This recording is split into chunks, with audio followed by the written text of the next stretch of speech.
Welcome everyone to Almost Cancelled. I am Peter, that is Connor, and this is our weekly TV news.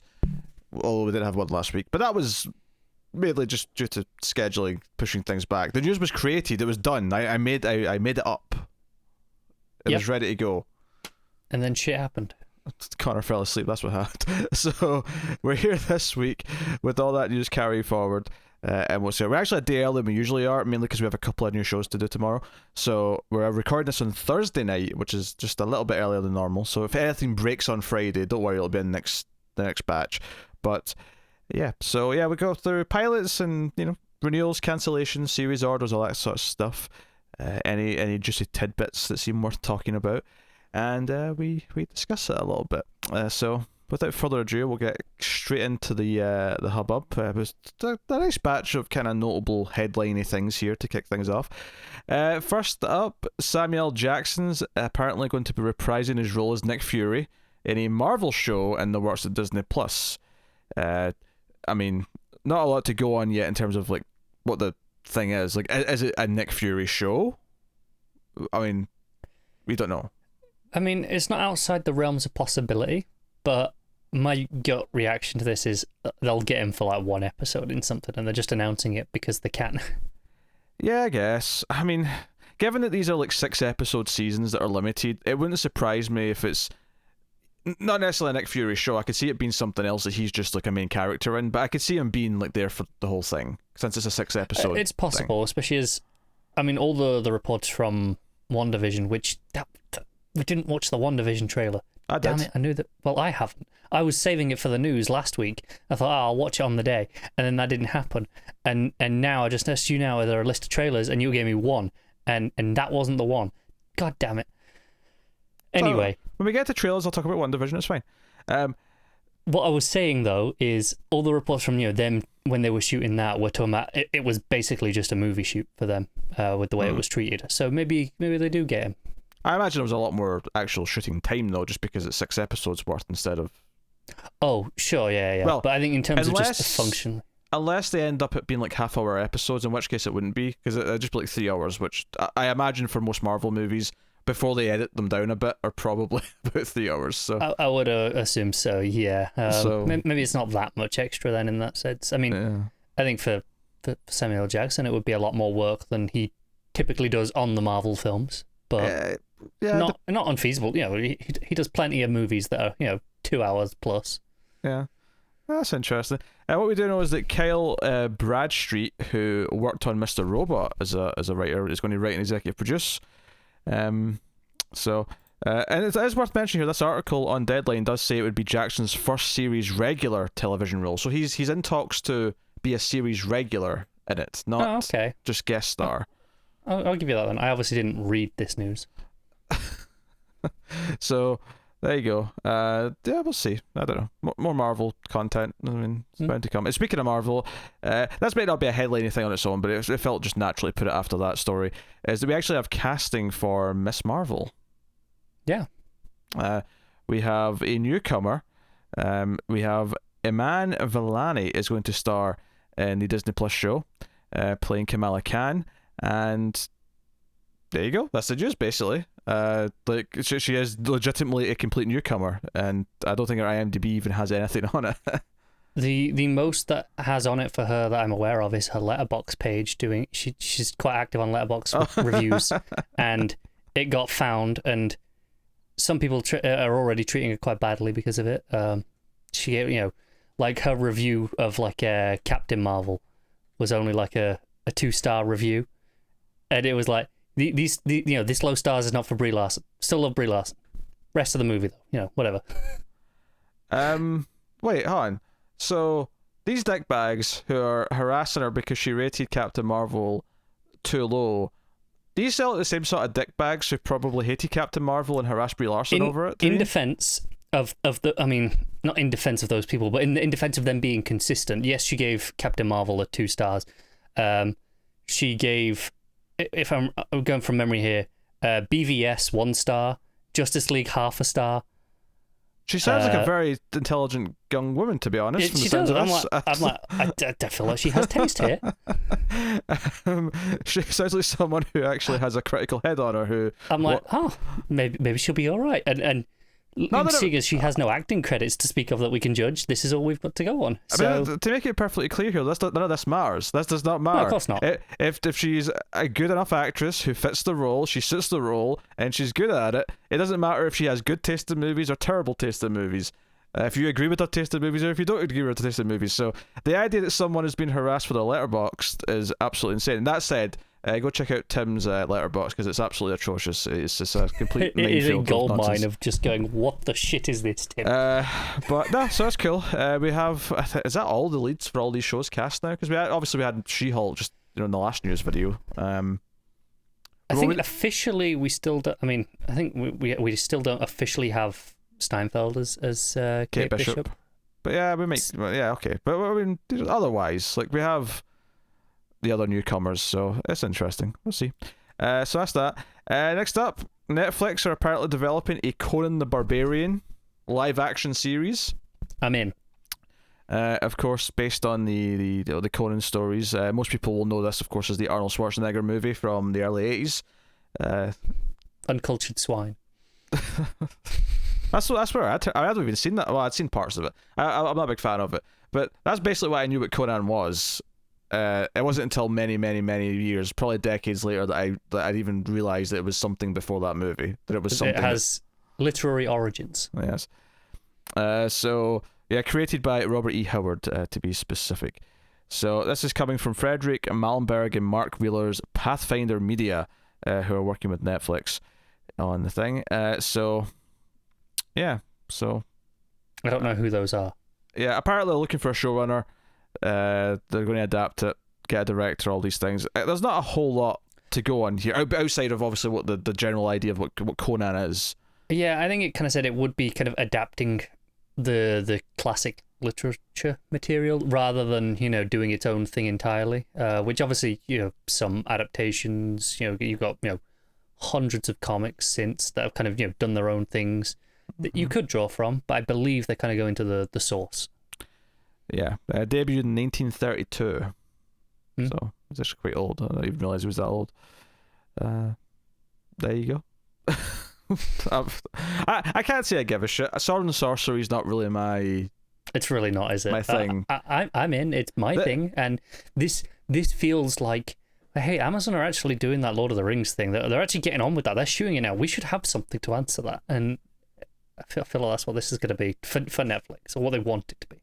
Well, to put it in perspective, I grew up being an Arnold fan. I watched all of Arnold's movies, and I didn't like this as a kid. Like, I watched parts of it and didn't like it, and I never finished it.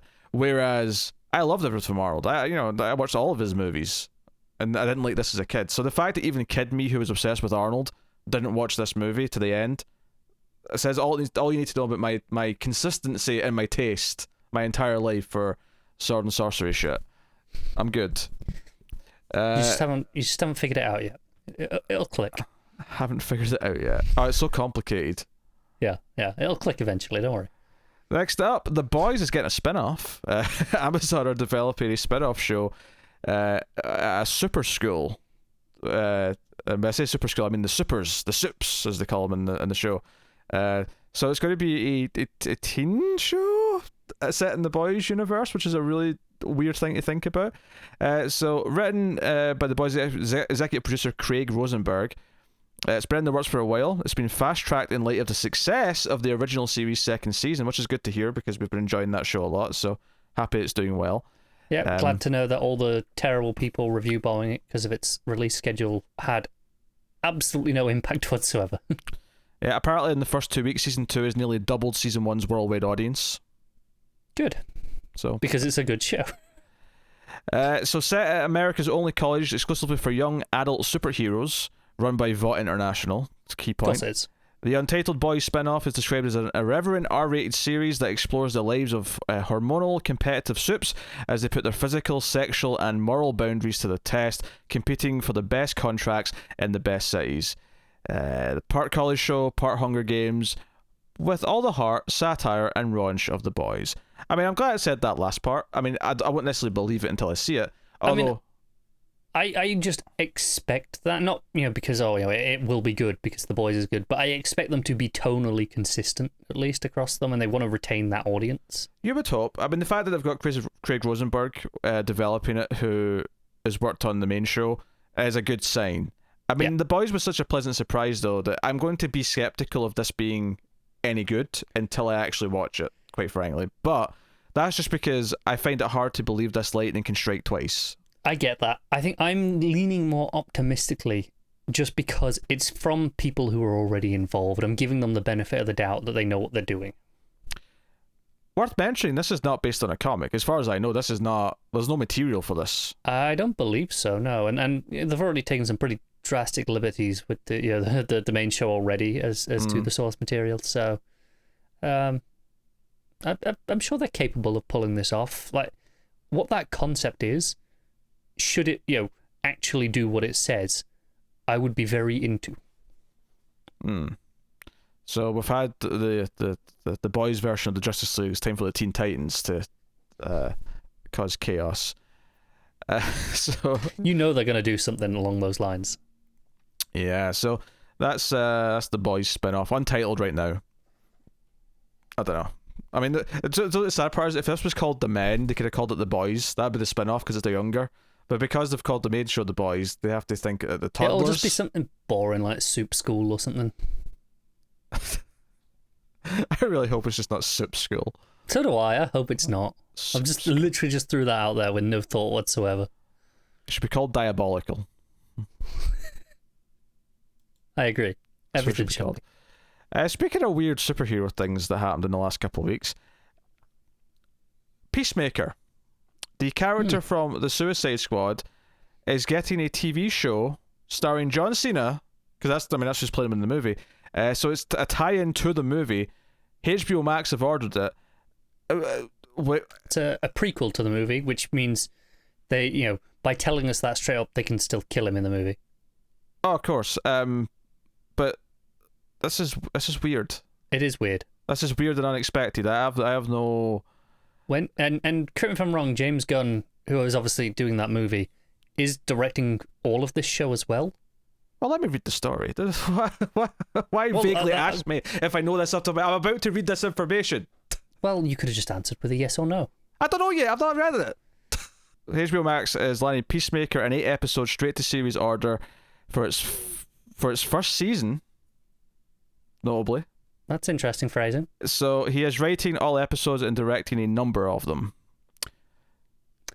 I wonder when he's fitting this around the next Guardians movie, because obviously we know. I'm sure, I don't know if it's in this article, but I'm sure this came out that he'll be working on this, after this, the movie is done. Which obviously he's working on right now, so that would make sense. But I don't know how it fits into the schedule with Guardians, if it's got to wait till after he's finished with that, because did have a date locked in. Obviously, that's probably been pushed by about 2 years in the last 3 months.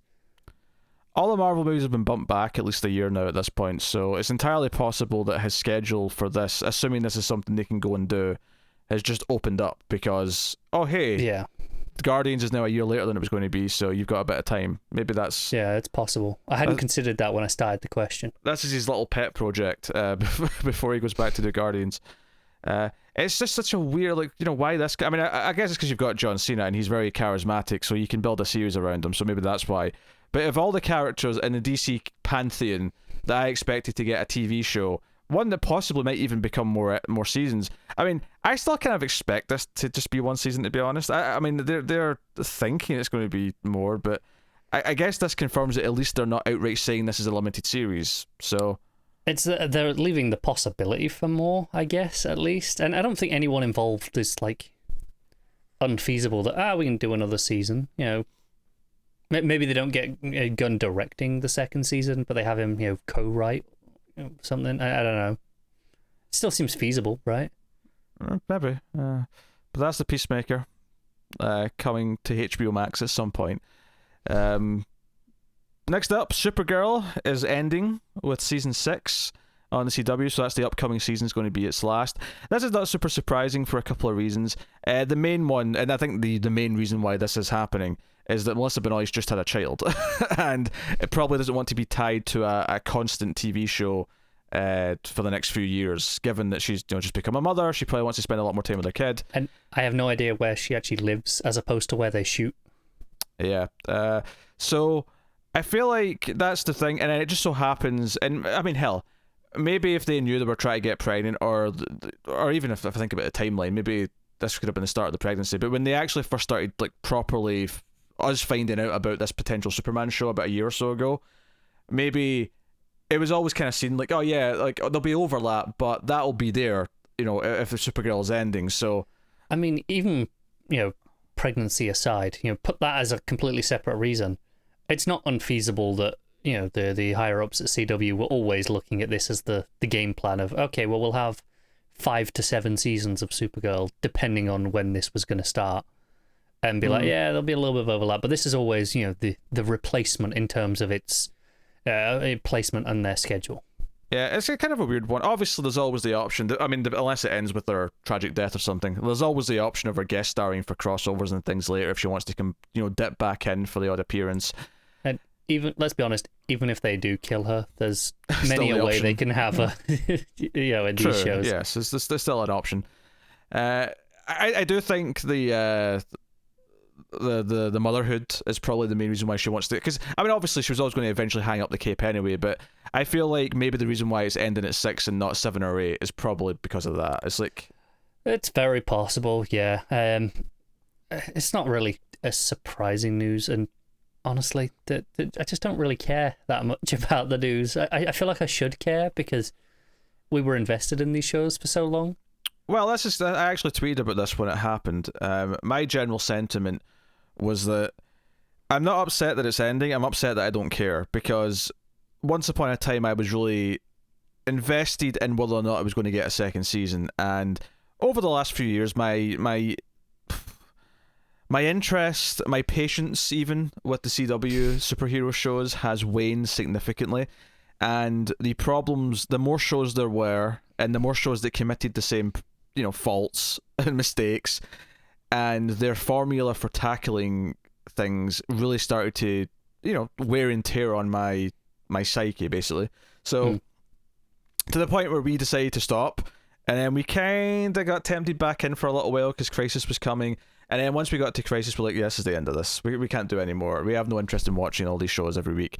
And so yeah, I'm sad, but I'm not sad because it's ending. I'm sad because I don't give a shit that it's ending. I should care. I should be thinking, oh well, at least they get to have their final season and end it properly. And I don't care. I'm not going to watch it. And since we finished watching them, I haven't even had like the slightest inkling to go back and try any of them. Like hell, like Arrow had like 1 episode left. Yeah, there was like 1 or 2 episodes left. Yeah, like 1 or 2. And I remember when we did the actual discussion for Crisis, I was like, I'll probably finish those because it'll be weird to, as much as I've hate watched most of the show at this point, it'll be weird to stop 2 episodes before the end of 8 seasons. Mm-hmm. Haven't touched them. I doubt I ever will now.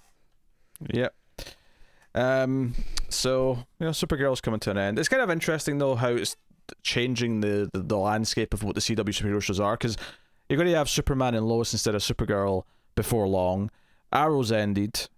Stargirl is going to be on the CW. So, you can see a lot of transitioning happening. So, how much longer does The Flash really have left at this point, given that it's the longest one after Arrow, and might even outlast it in the sense that it might go to like season 9 if they keep going. It's possible, yeah, because, I mean, that's going into, what, 7, or is that going into 8? It's going into 7, I think. No, it's going into 8. No, come on. Arrow just ended at 8, didn't it? Yeah. So it's getting into 7 then, because it was 2 behind. Yeah, okay. It's really hard to keep track once you stop watching, weirdly. Yeah, plus there's so many goddamn shows. There is, but okay, so that's probably got another season or 2 in it, maybe. But that's definitely the old guard at that point. There's going to be quite a gulf between, hypothetically, let's say that gets renewed for a season 8. Supergirl will have finished. The next one will be Legends, but that's always off in its own corner anyway. But then after that, you're going down to what? Batwoman? Which will be on 3? It does kind of feel like they're going to have another show to replace Flash, doesn't it? If they want to keep up these crossovers every year, they're going to have something to cross over with.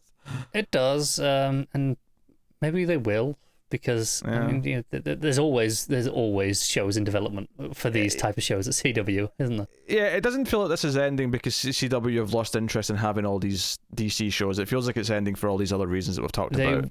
They would not have picked up Stargirl if they were shifting their demographic away from that. Just keep Stargirl away from the rest of the shows, please. Just because it's good on its own. Keep it as it is. So good. I'm so worried about it. Do you know what I really don't want in 5 years' time to be feeling the way about Stargirl the way we are discussing Supergirl here. You know how much we really wanted this renewal for Stargirl, how much we cared, how much we wanted more of it, and that's what we were like with Supergirl at the end of that first season. I do not want to be sat in the same place in 5 years' time with that. I think it's worth mentioning Stargirl is better than Supergirl was. Oh, absolutely. Season 1 of Stargirl was no question. Better than Supergirl Season 1. So that's that news. Shame that, where we are with those shows, but unfortunately, we can only force ourselves to the quality of the CW stuff, the bulk of it, for so long. Next up, Dark Crystal Age of Resistance was cancelled at Netflix after one season. Can't say I'm that heartbroken by this. A lot of people were really disappointed by this one. I don't know how neatly it ended. I haven't actually watched it all. I watched like one more episode after we did, and meant to get back to it and just didn't. But I did quite like what I saw. I know a lot of people really loved it. I don't know how much it had left, in terms of cliffhanger following on from these characters, or if it ended in a reasonable place. I've not seen anyone really talk about that one way or the other this past week. Yeah. Oh well. There we go. All right, some trailers then. You mentioned the Wandavision trailer, which I did watch. I watched it while you were yapping away at one point because you bastard didn't tell me that I needed to watch it. I forgot because I watched it like a while ago, and it's like, oh yeah, I've forgotten that was in this portion of this batch of news. I mean, having not read Tom King's Vision, what's interesting about this is even having not read that, I'm watching this trailer and going, this feels like a Tom King book.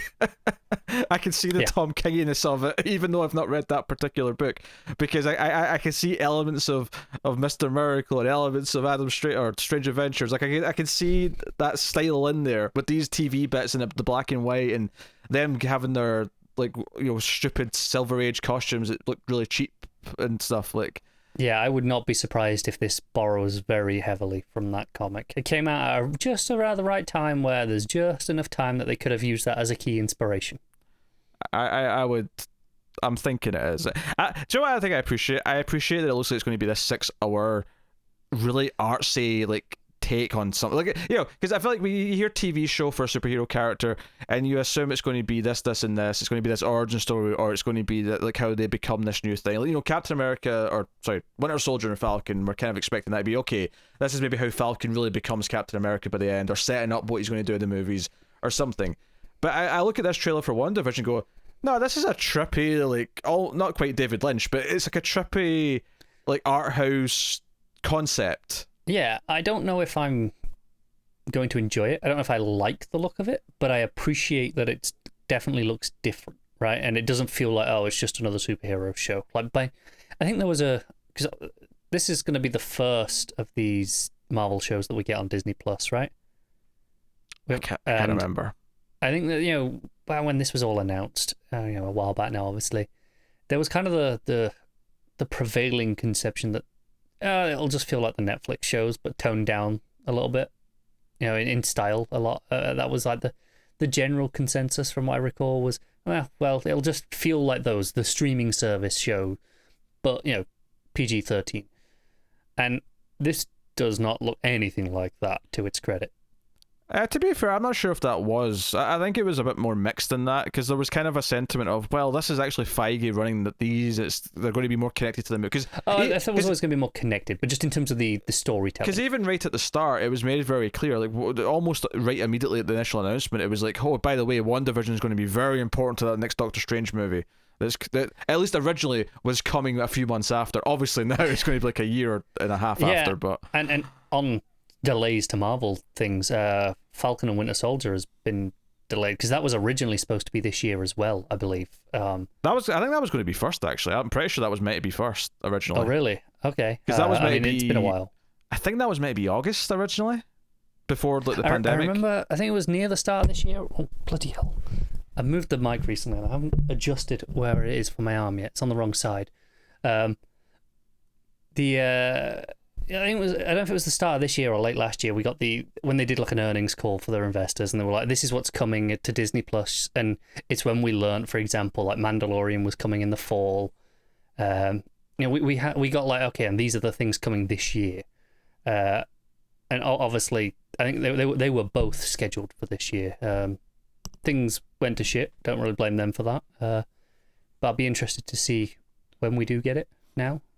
Yeah. Speaking of Marvel trailers, though, there's a trailer for Hellstrom, which I'd forgotten about, and Connor insisted we watch and talk about. Well, I felt like it's coming in like 2 weeks, and I know nothing about this show other than I vaguely remember this was, at its core conception, originally was supposed to be the Ghost Rider spin-off from Agents of S.H.I.E.L.D., right? It was going to be the same guy. And it's dealing with, it looks like it's dealing with like possession and like or people who are connected to hell or something. You can see the Ghost Rider style connections. Just about, yeah. In there. I'm still not entirely sure what this is about, to be honest. I'm not either. I was like, because again, maybe this is partially me bringing baggage of remembering this being announced as, oh, this was going to be the Ghost Rider show with him, and it kind of morphed. I know it morphed into this eventually, but I think my head was still expecting more Ghost Ridery, and to be something more along those lines. And this here, I'm not entirely sure what it is. It looks a bit kind of bland to me. I wasn't expecting anything because I didn't remember it was supposed to be that, to be honest. Every time Hellstrom comes up, I forget it ever existed because it's just never stuck in my brain that Hellstrom is a thing, it exists. I get that. I do that all the time. So watching this trailer, I was mainly just going on with like, how does it look? And honestly, like it's particularly when like the guy goes to see his mother who's like possessed or something, and she like throws him up against the wall. I thought it looked kind of bad. Just like a goofy scene that felt like it was trying to be not scary, but it's meant to be like a horror moment where she's like, oh, she's got something inside her and it's powerful and blah blah. And it feels like you remember that the Exorcist TV show that we had. Mm-hmm. Kind of along those lines, but like not as good. Yeah, I could see that. But then by the end of the trailer, it's like, oh no, everyone in this family has like some demonic presence in them or something. We see him glowing with his chest red, and then the woman, I don't know if that's his sister or whatever, but she's doing all sorts of... And I'm sure there are Marvel fans yelling at us for not knowing all the details of who these people are, but... Oh, come on, Hellstrom's a deep cut. Don't pretend to me that Hellstrom's something we should know about, okay? I had never heard of the Guardians of the Galaxy before their movie, and I love that movie. This doesn't look good, though. I will be shocked if this is 10% as good as that movie.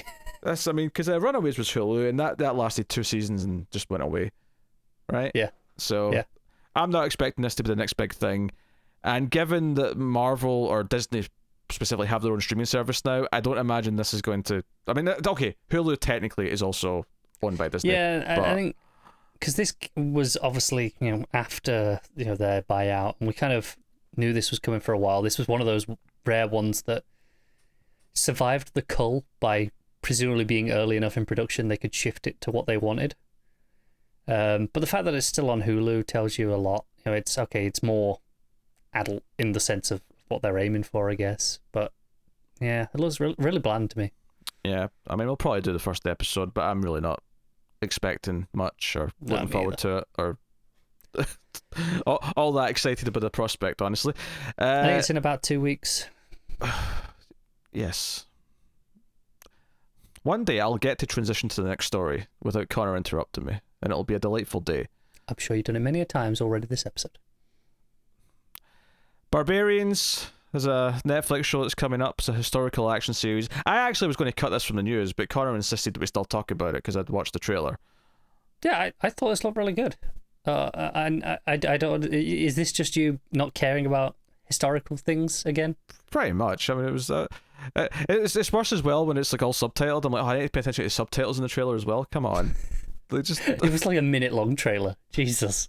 There's not much in it. There's a lot of like them posing in their armor and their cloaks and stuff.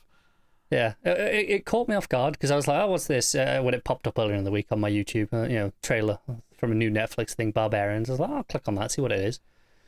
And I was like, "Okay, it was clearly like Roman Empire stuff." And then I was like, "Oh, but it's in German because just whatever word." I was like, "That was a very German-sounding word." I was like, "What is this exactly?"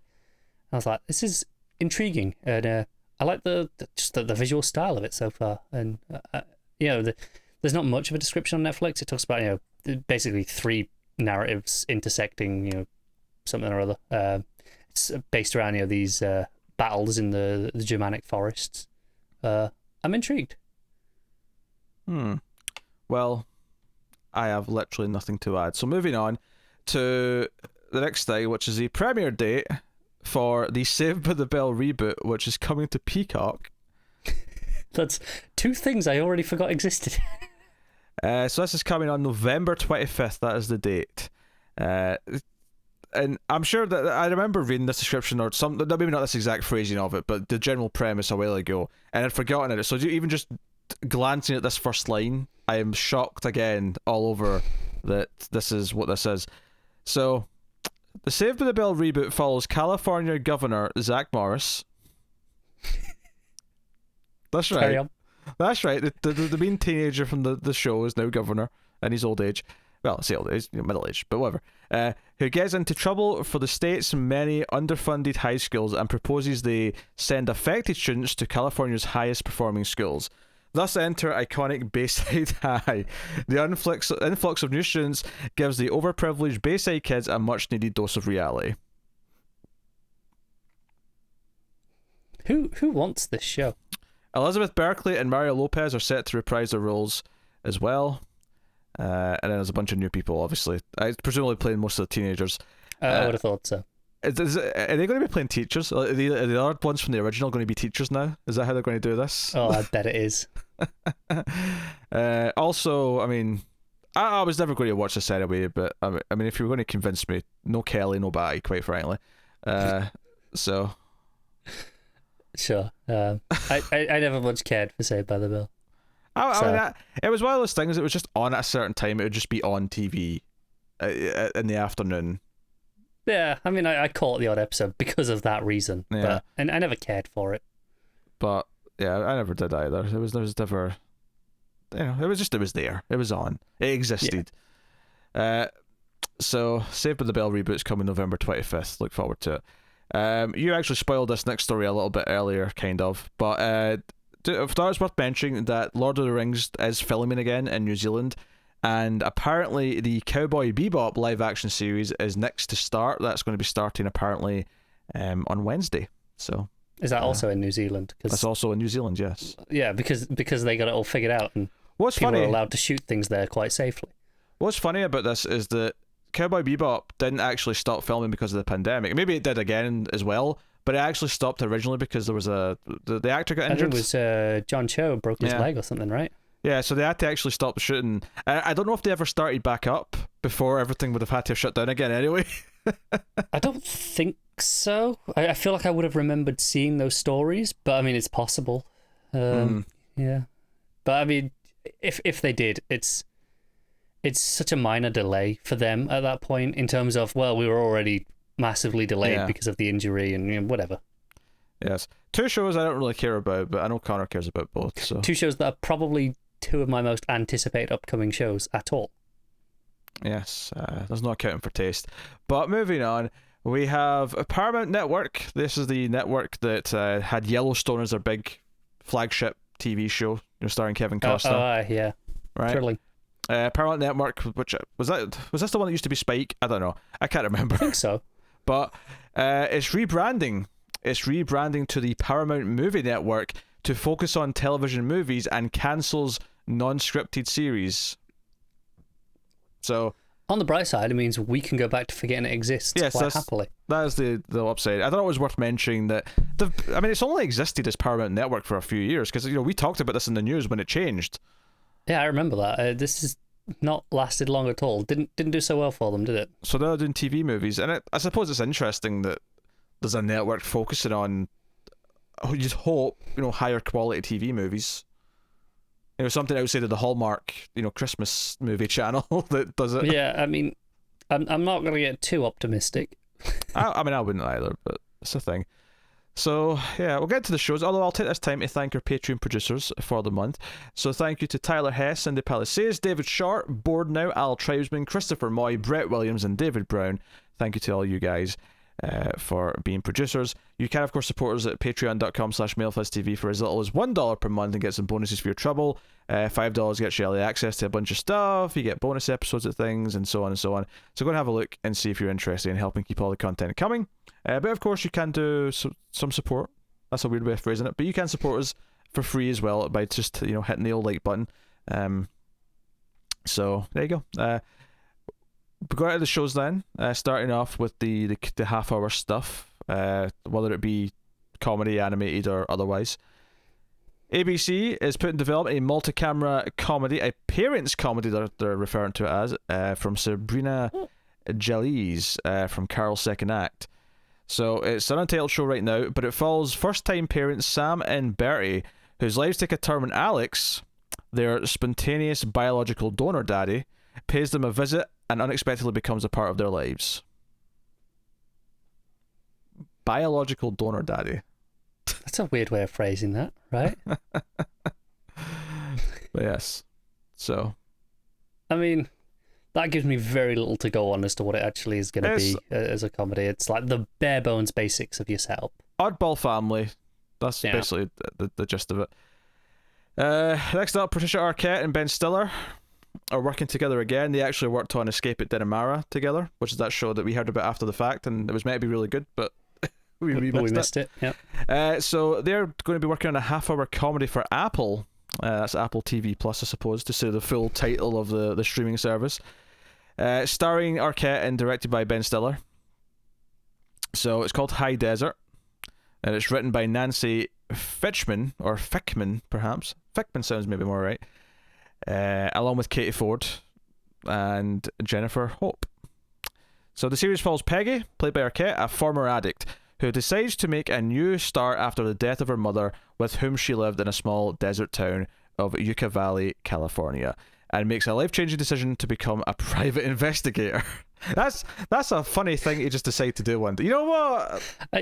Are you sure this isn't like a CBS show or a Fox show?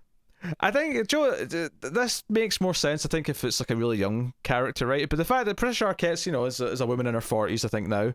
So, someone who's supposed to have settled down, is, maybe in their career already, to just one day go, you know what? Private investigator, I'm just going to start doing this now. Sounds like fun, though. I'm going to do that when I hit, 45.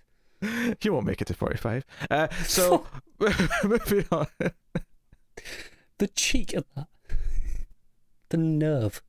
Look, if someone you upset doesn't stab you, if you don't have a heart attack, like, there's multiple ways in which I think you could go. I will concede the stabbing is more likely than the heart attack. I think a heart attack isn't unfeasible, but I think I'll at least get to 55 before that happens. Although I also think your liver might not make it that far either. So my liver is in tip-top shape.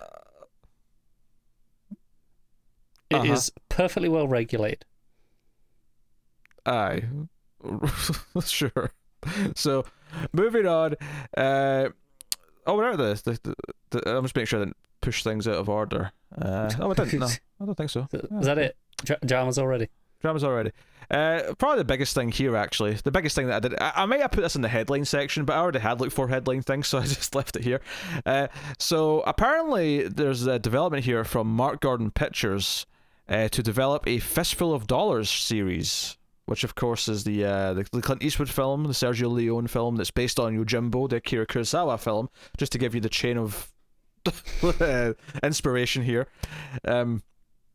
So they've got the rights to the film, and apparently they also have the rights to Yojimbo as well, so I guess that makes sense. I think you kind of have to. Yeah. Like, legally. Yeah. So... yeah, apparently Game of Thrones writer Brian Cogman is in talks to adapt the series. Obviously, he's not the showrunner of Game of Thrones, he's just a writer who worked on Game of Thrones. I will not hold him responsible. Yeah. Well, this is always the thing. You have a head writer, or in the case of that show, 2 head writers, and then you'd have a team of writers who, they're not the driving force of what the series they're is. Just doing what they're told, basically, right? So Yojimbo is sorry, Yojimbo and its shot-for-shot remake, A Fistful of Dollars, tells the story of Wandering Stranger. I don't know, is it shot-for-shot? I don't know. I've never watched them side by side. I've never watched them close enough to each other to think about it. I don't think. I mean, maybe I'll take it as though. I didn't think it was either, but and I'm a fan of both confident of these. I mean, because when I seen the Psycho remake, which is shot for shot, I noticed it's shot for shot. I'm going to go out of a limb here and say that it's got some similar scenes. I don't think it is shot for shot though, as my guess, based on memory. Yeah, based on memory, I didn't think it was, but maybe just changing the location and the setting enough tricks your brain into thinking it's different enough. I mean, maybe. I mean, if it's shot for shot, then I'm very impressed with Leon, because try to actually remake something shot for shot takes a lot out of the creative process that is hard to fake, and the Psycho remake's a big example of that. So, anyway, the man with no name comes in, the town's riddled with violence, and he uses his wit and skill to trick the town's competing gangs into destroying each other. That is the basic premise. You can see how that'd be a TV show, how you do that over 8 or 10 episodes of him setting up all these dominoes to eventually fall. Yeah, I wouldn't want too many episodes for this. I think 6 to 8 would be ideal for this story. Yeah. I mean, if it's something where they expect to have more than one season, I don't know if it's like the same town again, or does he just keep traveling to new places and has different... Obviously, I expect season 1 would be just the setup of the movies, right? It would just be the two gangs. But what if like season 2 was a completely different idea? Like, it's more corrupt policemen, maybe, in like a city or something like that. You know, it's not like a small western town anymore. Like, maybe you start to shake things up and, okay... You know, kind of treat it like almost like Mad Max, where he just sort of wanders into different scenarios each movie, and that's what the plot's about. Pretty much, yeah. You got a lot more creative free reign after your first season, I guess. Which could be good or bad, depending on the quality of the writers. Yeah, I'm a fan of both Yojimbo and A Fistful of Dollars. Unlike some other movies, like Seven Samurai, for example, I think is a masterpiece, and then Magnificent Seven, rather, I think is just mediocre. It's fine. I will stand by, as I have said before, A Bug's Life is a better adaptation of Seven Samurai than Magnificent Seven is. I'm glad you said adaptation of Seven Samurai, because I thought you were going to say better than Seven Samurai, and I was about to smack you upside the head. Look, I have some strange opinions. I'll just say that stabbing prediction was moving up in the timeline. No. As the Seven Samurai knockoffs go, I prefer Bug's Life over Magnificent Seven. Either version of Magnificent Seven, for the record.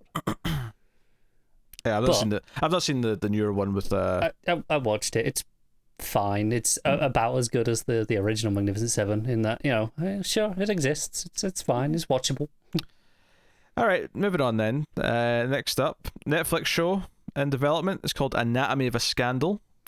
We have a cast list for it. Sienna Miller, Michelle Dockery, and Rupert Friend are the main cast. This is coming from Big Little Lies creator David E. Kelly and former House of Cards showrunner Melissa James Gibson S.J. Oh, S.J. Clarkson is directed. I got confused there. I thought that was the end of the sentence but it's like the dot in the initials. I'll just say that the justification of the text, or more to the point, it's not justified. The text is not justified, so there's gaps at the end of sentences, so it was hard to judge that wasn't the end of the sentence. Anyway, anyway, 6-part series based on the best-selling novel of the same name by Sarah Vaughan, and tells the story of a scandal among the British privileged elite. Which one? I believe elite here is plural, not like one elite person. No, which scandal? I mean, which scandal? I thought you meant which elite person. Okay. No, which scandal? I mean, take your pick. There's a new one every week. The original 2017 book centers on the high-flying Westminster politician whose marriage unravels when he's accused of rape. Sophie is sure her husband's innocent, while prosecutor Kate is equally convinced he is guilty. I don't think it's a non-fiction book, though. I mean, let's be honest, though. I'm not saying that's not something that given the state of plenty of our Westminster politicians, this could just be borderline fact. But so that's a Netflix show coming from David E. Kelly. So cool. Next up, Amazon has won the rights to adapt to Demi Moore. Demi Moore.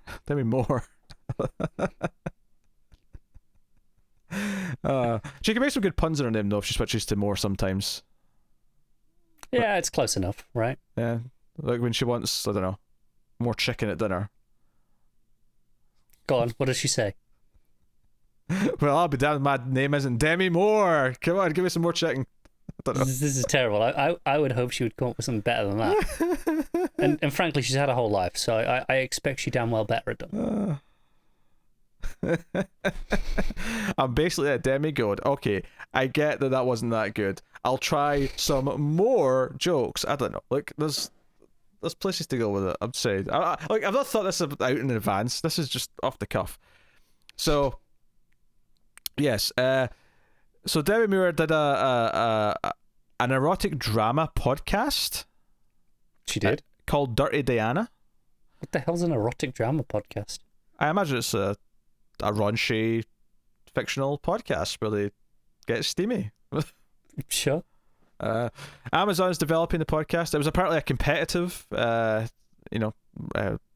war for the rights. Everyone wanted this.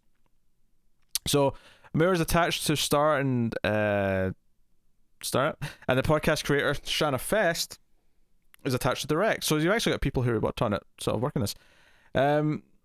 So the Q Code produced audio series, loosely inspired by the story of a fractured moment in Fest's marriage, explores how two partners can find their way back to each other through perseverance, connection, and sex.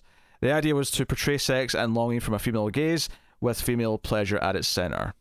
So yeah, it sounds like the modern equivalent of like a maybe not trashy, but like an erotic novel. I think trashy is a fair word to use there. I mean, it may be I don't know if it's trashy. I mean, it sounds like. No, I wasn't judging the podcast or the show as trashy, but you were specifically talking about trashy novel there. Yes. I think that was a fair descriptor. You didn't have to back away from. No, I wasn't backing away from calling the novels trashy. I was backing away from implying that this is just trashy automatically because it's focusing on the female side of sex. Yeah, was my point. Admittedly, I'm not saying it appeals to me necessarily. Yeah, and it might end up being trashy for all we know. It may be trashy as shit. We have no idea, but at least it being based on something and having this intention of having this perspective of this side of an erotic relationship could end up being something. But I mean, it could also just be really trashy and whatever. But yeah. But hey, so Dirty Diana is a name. I mean, the name makes it sound like it's going to be trashy, but it does. I will say, I mean, maybe they're just really overselling it with the description there. Yeah. But it sounds at least like it has a loftier aim than 50 Shades, for example, right? Maybe it doesn't. Maybe they're just try to tie it up in a nice bow to sell it to people. But who knows? Yeah. So next up, we have the Inheritance games. I really don't like that is literally mixing two different like young adult series sagas of books that I can think of, because there's the Inheritance cycle and there's the Hunger Games, and I don't understand how those mash up. Would you believe that it is a young adult book that's been adapted? Oh, I absolutely would.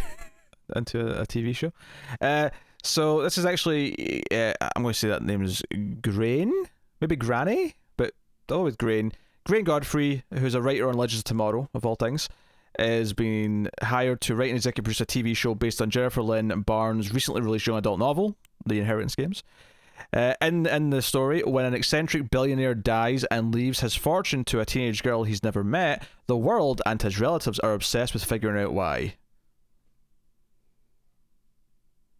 So, okay. I don't know if I mentioned this, but this is Amazon who are doing this. Yeah, I don't think you did. Sure. So, more mystery. Young adult trash. I think it's fair to include that in trash. Young adult, typically, yes, I would throw in the trash pile. That's what it is. But hey, and apparently we're talking about Kurosawa a lot this week because HBO Max are developing a Rashomon-inspired drama. So not based on. It's not an adaptation. I'm assuming it's just going to be, here's a case, for example, and it'll be a different, perspective. Each episode is a different perspective of the same events. Is how I would do it if that was what I was told to create. It's in development at HBO Max. It's been written by Billy Ray, who worked on Captain Phillips, and Virgil Williams, who worked on Mudbound. Produced by Amblin. Yes, Amblin. The series is not an adaptation. It will retain the key plot device from the Kurosawa film, of course, which is kind of what we expect, the multiple viewpoints. A drama centering on a grisly sexual assault and murder, and the unraveling mystery seen through multiple characters' competing narratives. It will explore the themes of truth and subjective point of view in a modern setting. Each episode will present the perceived truth of an individual character, putting each in turn at the center of a story and telling us the events surrounding the murder from their unique and self-serving point of view. So it's exactly what I just said it would be. Yeah, kind of. I mean, I wouldn't necessarily take that, though, to mean that literally all we're going to get in each episode is just the one person's view. I imagine it'll focus on the one person's view each episode, but there'll still be like wraparounds of the case. Yeah, it sounds like it'll be a present day doing the investigation, and they'll be interviewing witnesses or sub such, and and these will be them telling their stories. Will be the the flashback of the narrative device. Honestly, it's a fine concept. There's a reason why it works in the movie. There's a reason why tons of people try it. Done a million times, often quite successfully, because it's a pretty adaptable concept. So, yeah, we'll keep an eye out on that. Maybe something else from HBO Max. HBO Max. Okay, I was going to ask who was it. Actually, now I'm doubting myself because the next thing's from HBO Max, and I'm just wondering if I've if you've glanced ahead and forgotten. No, it's HBO Max. Yeah. Okay. Yeah, I'm sure it was. All right. Sometimes by the time we get to the end of the story and discussing what the thing was, I forget which network it was. Yeah, I definitely said it, but you made me doubt myself. You did. You did that time. HBO Max, again, we're back to HBO Max, has given a straight-to-series order to Pretty Little Liars Original Sin. It's a spin-off, of course, of Pretty Little Liars. It is a darker, horror tinge spin-off coming from Roberto Aguirre Sacasa, who's, of course, behind the Sabrina show and Riverdale and all that stuff. I know exactly what to expect from this then, let's be honest. This is HBO Max. Yeah, so that sounds like it's going to be the Sabrina to Pretty Little Liars, as to what Sabrina was to Riverdale. Yeah. I mean, it may be more connected, though, because they're actually using the title in the name, so maybe it's actually be more... Yeah, it's possible. So the reboot is based on the best-selling books by Sarah Shepard, will feature a new story and new characters under the tagline New Town, New Secrets, New Little Liars.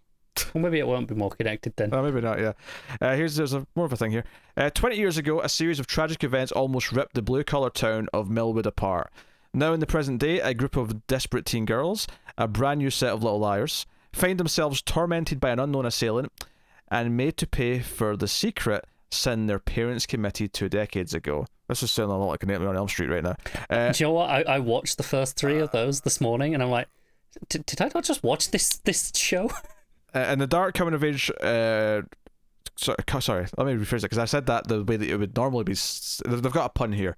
In the dark coming of rage, horror-tinged drama, Pretty Little Liars Original Sin, we find ourselves miles away from Rosewood within the existing Pretty Little Liars universe in a brand new town and a new generation of Little Liars. That last sentence was just complete fluff. But it was. Do you know how I could see myself loving this?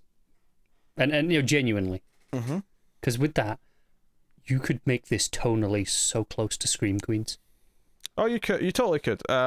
I'm not even against trying this, bizarrely, because it sounds like it's such a separate thing. I mean, it's got the title, but other than that, it sounds like it's just... It could be still very trashy. Yeah. But there's potential in this one, which is, when you told me what it was, just the title, I'd already written it off, and it's won me back at least to the point of, well, maybe. So, credit there. Yeah. Also, Nightmare on Elm Street 3, The Dream Warriors, is the best Nightmare on Elm Street movie, and it's all downhill from there. I'm just warning you. I mean, I'm already aware of that. I liked 1. 2 was it was okay. 3 was pretty great. Interesting. You actually agree with it that 3's better than 1. That's not everyone does. But do they not? Oh, I thought it was. I mean, don't get me wrong. 1's still good. I enjoyed it, but I thought 3 was a noticeable step up. I think 2 has some merit, though. Oh, I don't dislike 2. I say it was all right. It was like a 6. 6 out of 10. 2's a movie that was clearly written, or it feels like it was written as something else, and then someone said turn it into the next Freddy Krueger movie. It does, yeah. Because none of the rules from the other movies apply in it for whatever reason. Anyway. Yeah, it went places. I was like, what's going on with this one at points? So yeah, next up. Anonymous Content is putting in development a limited series, an adaptation of Tom Cooper's novel Florida Man. Well, where to start? Joel Edgerton is going to star and executive produce. Quarry co-creator and executive producer Graham Gordy is attached to pen the adaptation and executive produce. Okay. I've gone from laughing at it to being, okay, you've just given me 2 names where I'm now very interested. Saying the person from Quarry is going to be working this is the most exciting thing. I mean, even just for the fact that I don't even know what he's been doing since Quarry, and I'm like, yes, give me some more from. It doesn't matter. And I really like Joel Edgerton. I think he's really, really good. So yeah, Florida Man, which was published in July, is a darkly comedic, generation-spanning story about how a man decides to live his life, and how, despite staying landlocked and stubbornly in one place, the world nevertheless comes to him. It centers on Reed Crow, an eponymous Florida man. I love that Florida Man's become such a thing that there's even books been written about called Florida Man. There's going to be a TV show, and everyone will get just what it's doing with its title immediately. He's a middle-aged beach bum, beleaguered. Is that the word? Beleaguered? I'd have to see it, but maybe. Beleaguered? Beleaguered? I think you were right the first time. Yeah. And disenfranchised, living on an ill-gotten gains deep in the jungly heart of Florida. When sinkholes start opening on Emerald Island, not only are Reed Crow's seedy businesses, a moribund motel, and a shabby amusement park endangered. It's even a shitty little motel he's got. They're really leaning into it, aren't they? But so are his secrets. Crow, amateur spelunker, begins uncovering artifacts that change his understanding of the island's history, as well as his understanding of the family's birthright as pioneering homesteaders. I mean, I feel like there's some comedy value to be had in this show. Oh, it says it's darkly funny. It said that at one point. Yeah, but I feel like I can see that translating very well. So I am A-okay with this. Given who's involved and giving that premise, I'm into Florida Man as a thing. No network yet for that one. That was just a studio and company that was making that so far. That's cool. We'll get one later. Now this next one, the talent involved makes it, because when I tell you that ABC's got 2 shows in the works, you're like, okay, they've always got 2 shows in the works. Let's hear about the medical drama. Let's hear about whatever they're doing next. Let's hear about something with lots of attractive people in it. Whatever. But then I lean in and say, Sam Esmail, and all of a sudden, my attention. All of a sudden, you're like, well, you know. Do you know what I feel like? If you'd told me just the premise, the plot, everything, and then just kept that out of it, and then gone, oh, by the way, and just watch me perk up at the end. So ABC's bought 2 dramas from him. 2? Yeah. Production commitment. First one's called Acts of Crime, and then the second one's Untitled, which has received a put pilot commitment. So they're both getting some love. Got to lock the Esmail down. They both come from UCP, so it's interesting they're both coming to ABC. They clearly want some content to do stuff with. So yeah, this is notably his first foray into the main broadcast networks, going away from the cable. So written and directed by Esmail. That's a very important sentence. Right. Already, I'm way more interested than everything Esmail's name has been attached to since Mr. Robot. Well, unless you count Homecoming, but I suppose that was before Mr. Robot ended. Yeah, that was before it ended. That's even before I read anything else. That is the most interested I have been in a show from ABC since like Lost. Wasn't S.H.I.E.L.D. on ABC? Oh yeah, I guess okay, S.H.I.E.L.D. Yes, fair enough. That was like 2 months ago. Do you know what? Yeah, but that was kind of this weird oddity that stood out. I know. Do you know what the great thing about this particular story is? You could stop right there, not tell me a single other detail about whatever these shows are, and I will watch them. Well, luckily there's not much here, so I'm glad you said that. The drama is described. This is Acts of Crime. He's writing and directing. is described as a unique spin on the crime procedural. Now, crime procedural normally would make my eyes roll, but because it's Esmail writing and directing, and the fact I believe he does have a unique spin. Yeah, I believe even if it is like case of the week, I'm going to assume they're all going to be riveting because it's Sam Esmail writing and directing them. Yeah. Also, how bizarre is it for a network show to be directed by one person? Well, we don't know assuming that's the case. We don't know for sure. I mean, it just says written and directed by Esmail. That could mean... Could be referring to just the pilot, admittedly. Yeah, that could mean a number of things. Especially if this ends up in 22 episodes, there's no way he's directing all 22. No. But if it's like, a 13 episode, which networks are kind of experimenting with that lately over the last couple of years. They're not opposed to giving someone 13 episodes and calling it at that. Mm-hmm. So, there you go. There's not much else in the other one, but the search for a writer's underway, so he's less involved in the second one. Okay, so I'm less interested in the second one. But Acts of Crime, he is actively working on. So, that is Acts of Crime and an Untitled show. Although it is an Untitled CDC project, which... so... It's just what we need. So it's going to be dealing with CDC style things. And if you're not familiar with the CDC, that means viruses and if you're not familiar with the CDC, have you not read the news this year? Next up, sticking with ABC, they've landed a production commitment to Mason Dixon, an hour-long drama from Lee Daniels, who's from Empire and Star, written by Julianne Brees from The First. So, Lee is set to direct a potential pilot written by Brees. In Mason Dixon, in the wake of their spouse's cheating scandal and untimely deaths, Angela Dixon, a beloved and liberal politician's wife, and Paul Mason, a brash and conservative good old boy, form an unlikely alliance as that blends their families and shakes up a community divided by race and class. This sounds terrible. Sounds like an ABC show. This actually sounds like a typical ABC show. Yeah. This is par for the course. Yes. So fair enough. Have at it. Did that have a terrible name again? I've already closed the tab. Fair. Next up, God's Country. This is the last story, by the way. God's Country. This is NBC who are doing this one. They're developing God's Country, a drama inspired by Blake Shelton's hit song of the same name. Inspired by a hit song. Sure, why not? A hit musical medley. Why not? Which is not a television show. No, it is not. Just for the record. The project comes from longtime voice coach Shelton. Keep going. Give it a straight face. Las Vegas creator Gary Scott Thompson and Universal Television. When the patriarch of a hard-working Midwestern farm family dies mysteriously in a car accident, his grown children discover he was keeping a devastating secret they could never have imagined. I imagine if I knew what the song was and were familiar with at least some of the lyrics, maybe this would make sense to me. As this could be anything. I thought it was going to tell us about what the secret was, or what their reaction. Not all of their reaction, but what sets them on the path. These descriptions, especially network ones, usually give us a bit more than that. I guess they're expecting us to just all go to What, listen to the song? Yes. What, I'm going to do that? Yeah. So, that's the thing. There you go, that's the news. I'll add to that one.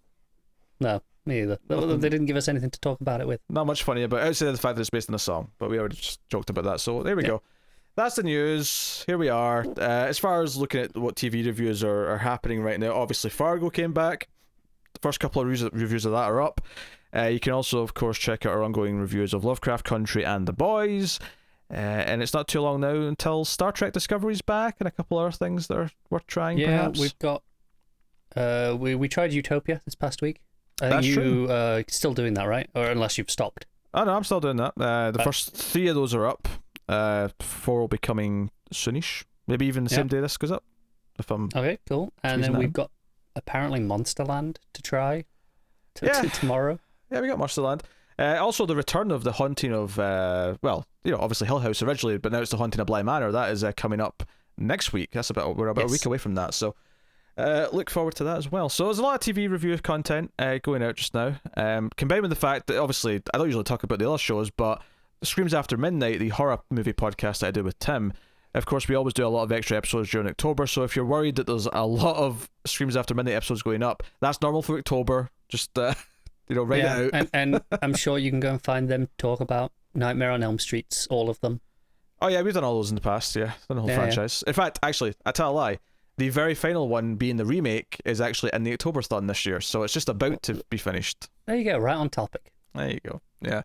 But first, a few facts, because the first movie that went out this year was Scream 4, so now we've wrapped up that franchise, for now, obviously. Yeah. Well, that goes for all of them, because they all have more sequels eventually. but they do when it comes to horror movies. We're also wrapping up Friday the 13th with the remake this October. Not quite at the end of some of the other ones, but we are doing another entry in the Leprechaun series, another entry on the Hammer. Can't wait for that one. The Hammer Dracula series. Yeah. Yes, Leprechaun in the Hood, I believe, is going to be the finale of the Octoberthon this year. So that is a true, masterpiece to crown your month with. Oh, of course. Well, Leprechaun 3 was the finale to last year's Octoberthon, so I guess it's become a tradition now that every second Leprechaun is going to be the finale of Octoberthon until we're out of them.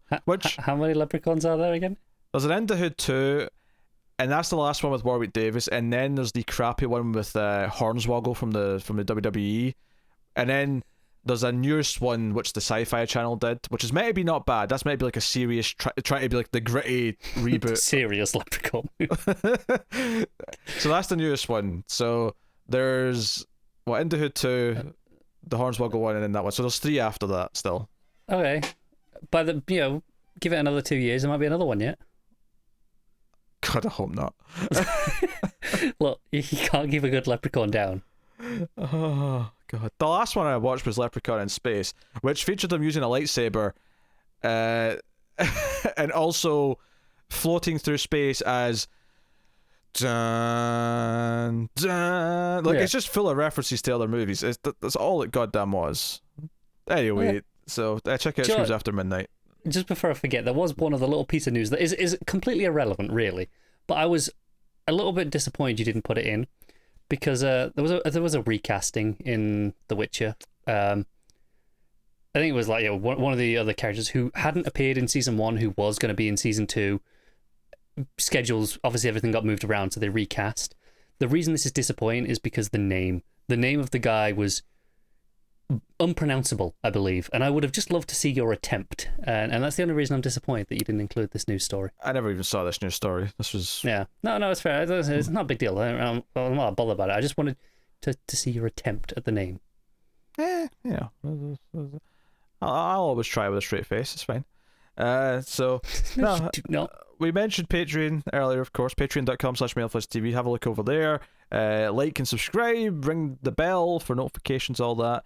If you want to catch me doing live streams, I do a live stream occasionally on the main channel, but for the most part they're relegated to MailFuzz TV Live, which is a separate channel just for live streams. So if you're interested in those, go and have a look over there. But otherwise, that's us. Guys on Twitter @mail_fuzz for channel updates, and we'll see you again soon. So look out for more TV content, and that's us. So thank you once again. We'll see you next time. Have you got any vanilla?